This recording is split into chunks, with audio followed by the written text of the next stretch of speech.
Oh, hi. I didn't see you there. Come, have a seat, sit with me. I was just reading and thinking and making some connections. I wanted to talk to you about some movies that I've seen when I was young and when I was old. This is what some people call Steven Spielberg's Alien Trilogy. It starts with Close Encounters of the Third Kind. The next one he made was E.T., the Extraterrestrial. And then finally, ignore this side, War of the Worlds. Close Encounters of the Third Kind is a movie that I saw as a young adult, right out of college, or maybe at the very end of my college time. This is a movie about a man who finds meaning in something outside of himself and drops everything and everyone to go and seek after it.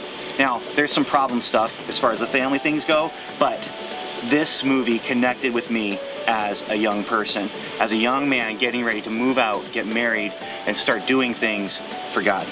And this really spoke to me on a spiritual level. E.T., the Extraterrestrial.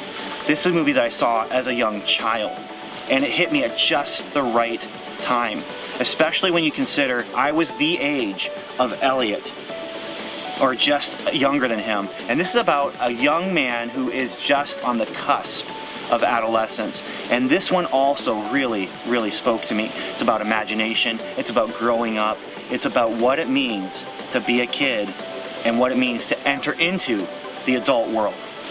War of the Worlds. I've seen this movie. So there's a lot of ways you can read this trilogy, all right? First, you can kind of look at it as a progression of a filmmaker. This is a man who is driven, who is ready, who wants to go out and has found his meaning and his calling. And then this becomes about family. And this becomes about what it means to accept and embrace childhood wonder. And then this becomes just a gritty race for survival. And you could look at it in some ways like how Steven Spielberg himself as a person was progressing. You could also look at it look at fathers. In this one, the father leaves his family because he's found something beyond them. Aliens who have come and they're going to take him up with them. This movie then is about a family whose father has left them, and now they are in the wake of that decision, trying to figure out what do we do. And here you have a movie about a man who's lost his family, who is seeking after them and finding them, doing whatever he can to find them. These are all great ways you can read them. I have my own way of reading this. My own way of reading too much into something to make an application that's actually worth making, but has nothing to do with the intended artistic meaning behind these three movies. You see, in this movie, the aliens come and they are planting messages and they are enticing, they are pulling, they're saying, we are something you want. And in this movie, the aliens are drawing people to them because they are strange, they are different, they are amazing, they are wonderful, and they are beautiful, and they are interesting. And then you have the alien from E.T. who's comfortable. He's cute, but not too cute. But he comes and he says, I want to be your friend. And he makes a place in the life of the human characters. And then, War of the Worlds. And what are the aliens doing in War of the Worlds? They are rising up from the bowels of the earth, having been planted there as terrorist sleeper alien cells to conquer and destroy. So if you follow the alien progression in these three movies, you know what you get? You actually get a really interesting picture of sin. If the aliens are looked at as the way sin gets into your life, look at how that happens. Here, the aliens entice. Here, the aliens invite. Here, the alien makes a place in your home and in your life. And then here, the aliens rise up and destroy.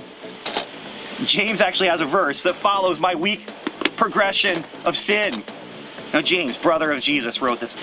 He says, each one is tempted when he is drawn away by his own desires and enticed. Close Encounters of the Third Kind. Then when desire has conceived, it gives birth to sin. There's your life right there. The sin, the alien, is right there in your life. And sin, when it is full grown, brings forth death. That's right, James 1, 14 and 15. James did not know he was writing about Steven Spielberg's movies, and he wasn't, obviously. Now, I love these movies on their own merits, except for this one, which I don't think has any merits. But these two I still love, and they do still speak to me on different levels now that I'm older. I don't watch these movies and just think sin, sin, sin, but it does make for a good picture, doesn't it? This is the way sin works. It entices, it draws, it pulls you in, it makes itself comfortable, and you don't even notice there's anything wrong until it's too late.